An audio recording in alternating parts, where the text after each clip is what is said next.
Bonjour à tous et bienvenue dans Beyond the Decks épisode 3. Aujourd'hui, on va vous parler des CDJ 3000X et de la DJM V5. Quoi de mieux que le Warehouse, club mythique des soirées nantaises, pour vous présenter ses produits sur l'aspect vraiment technique. Pour ce faire, on accueille Simon Boisson, directeur technique et cofondateur du Warehouse, pour nous parler de l'aspect intégration, et Julie, Mystery Kid, pour nous parler de l'aspect artistique, performance. Est-ce que tu peux te présenter un petit peu, raconter ton projet ? Je suis donc DJ productrice nantaise. Ça fait une dizaine d'années que je fais de la musique. Ça fait maintenant 2 ans que je suis dans l'agence Warp Music. Mon style évolue entre dark disco et EBM, ce qui me fait beaucoup mixer finalement à l'étranger. Beaucoup l'Allemagne et l'Espagne. Voilà.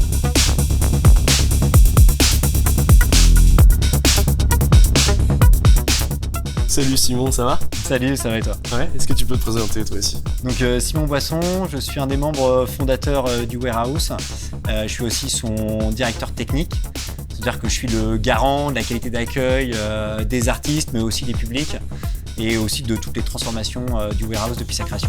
Nous, notre idée, en fait, c'est de réaliser une transformation progressive pour en faire une véritable scène et d'avoir une évolution technique majeure pour faire des scénographies tous les jours dans l'établissement, avoir un lieu qui se transforme de manière perpétuelle tout au long de l'année et dans le temps en s'améliorant. Et du coup, dans tout ça, en quoi est-ce que la scène principale se place comme un espace vraiment particulier ? En fait, du coup, là, quand tu utilises un lieu de manière multiple, la scène devient la zone que tu transformes le plus, mais aussi le plus rapidement possible. Et du coup, en quoi le DJ Booth précisément fait partie intégrante de l'expérience de ce lieu ?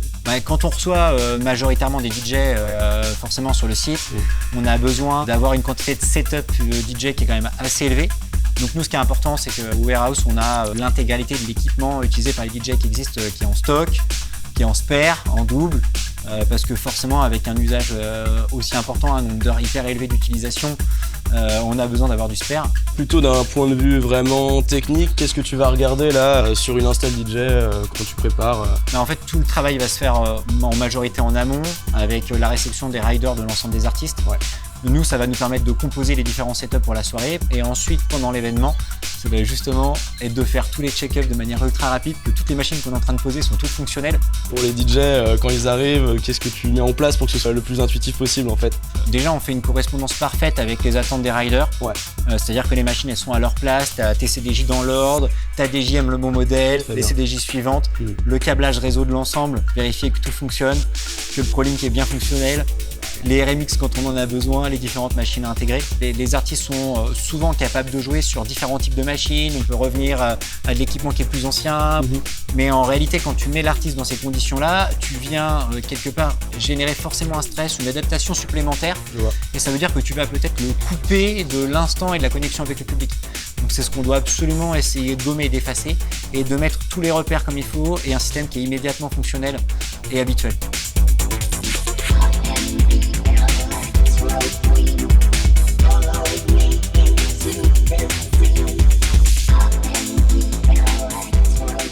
Et du coup, qu'est-ce que tu penses de l'écosystème Alpha Theta de manière générale ? Pour nous, quand on a des setups full Alpha Theta, on est dans une zone de travail plutôt de confiance. Ça a aussi un véritable intérêt pour la partie que les gens ne voient pas, mais qui ne se passe pas du côté du DJ, mais du côté des équipes techniques. Notamment la compatibilité avec Show Control, qui nous permet derrière d'avoir de la remontée de l'information en temps réel sur ce qui se passe sur les platines, pour avoir un pilotage lumière vidéo au plus juste. Donc ça, c'est vraiment important. Plus précisément au CDJ 3000 et 3000X, qu'est-ce que tu dirais que ça a apporté ou changé plutôt dans les métiers techniques ? La machine en elle-même, la CDJ, à partir de la CDJ 3000 et d'autant plus sur la 3000X, c'est d'avoir cet écran hyper lisible, même quand on est en pleine lumière et en plein soleil. Ça, franchement, c'est quand même un vrai gain. Ensuite, c'est toujours intéressant pour nous d'avoir des machines qui sortent un signal de meilleure qualité, ce qui nous permet derrière de réduire un petit peu les transformations du signal, d'avoir le signal le plus juste possible par rapport à ce qu'il a été produit et masterisé. On a vu des gains multiples avec Alpha Theta, l'arrivée de la DJM A9, l'arrivée de la DJM V10, la V5 aujourd'hui, où on va retrouver en fait un véritable marqueur à l'écoute de qualité, de transparence et même de puissance et d'équilibre sur les fréquences.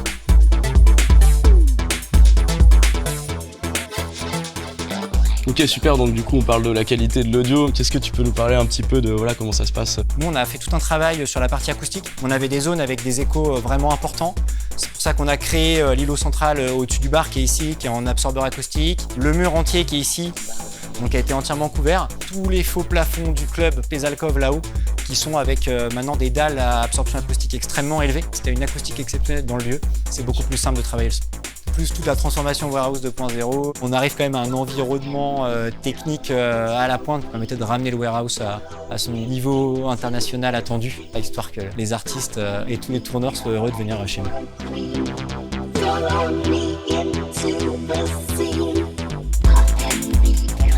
Et donc on a parlé de la partie technique avec Simon. Est-ce que tu peux parler un petit peu plus de ta direction artistique? Qu'est-ce que tu fais musicalement en fait? Oui, bien sûr. Mon univers tourne autour de la dark disco, de l'EBM, à la limite même de l'électro-break. Donc j'aime beaucoup mélanger aussi. Qu'est-ce qui constitue pour toi un bon DJ booth? Niveau technique, il me faut un matos que je puisse prendre en main en fait directement. Voilà, j'utilise Recordbox, le matos général, le plus facile à se procurer pour les clubs aussi. Ça passe forcément par du Alpha Theta Pioneer. Ok, et du coup, généralement, tu demandes quoi, toi, sur ton Rider Tech? Au vu de ma musique aussi, de mon style de musique, moi j'ai besoin d'une table de mixage avec effets, plutôt que de rajouter des effets derrière. Je comprends.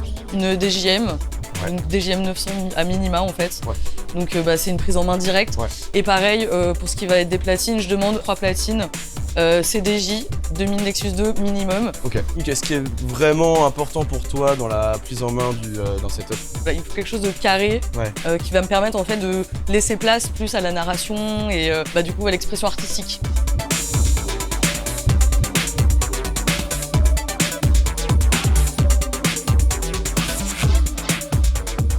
Qu'est-ce que représente du coup la table de mixage pour toi? C'est à la fois le centre de contrôle techniquement je dirais, mais c'est aussi en fait un instrument. C'est là en fait où je vais pouvoir m'exprimer, où je vais pouvoir ajouter des textures à des tracks. Quand je fais du multi-layering, je vais pouvoir créer en fait une nouvelle atmosphère, limite créer finalement un nouveau track. Quand tu l'utilises en instrument, la table de mixage, qu'est-ce que tu attends comme fonctionnalité? J'attends de pouvoir gérer le plus précisément possible toutes les fréquences des tracks, si j'en mixe plusieurs en même temps. Et aussi cette fonction de pouvoir ajuster en fait la compression d'un track et de pouvoir lui redonner quelque part le même relief qu'un track produit et masterisé à notre époque. C'est quand même hyper cool quoi. Donc dans l'idéal, c'est ce que j'attendrais d'une table de mixage. Ok. Qu'est-ce que tu recherches toi dans un lecteur multimédia si on parle de manière générale? Une rapidité d'exécution déjà. Si possible aussi, le meilleur outil pour accompagner notre créativité.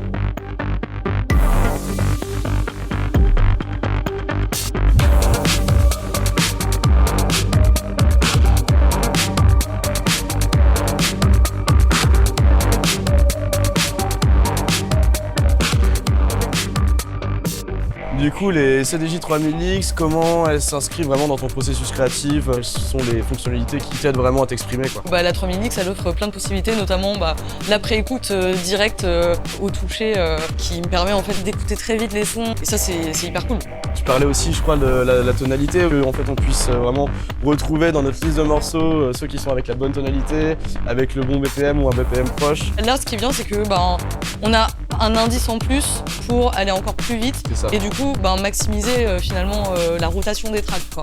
Et du coup, si tu devais décrire ce setup avec tes mots d'artiste Alors je dirais que c'est un setup progressif, fluide, qu'on est à la limite entre le DJ7 et le live en fait. Ok. On peut vraiment créer de toutes pièces un univers sonore, de faire découvrir des sonorités jamais entendues en fait. Ok. Je te propose de nous montrer ça en son et en image alors. Avec grand plaisir. Allez.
Paris.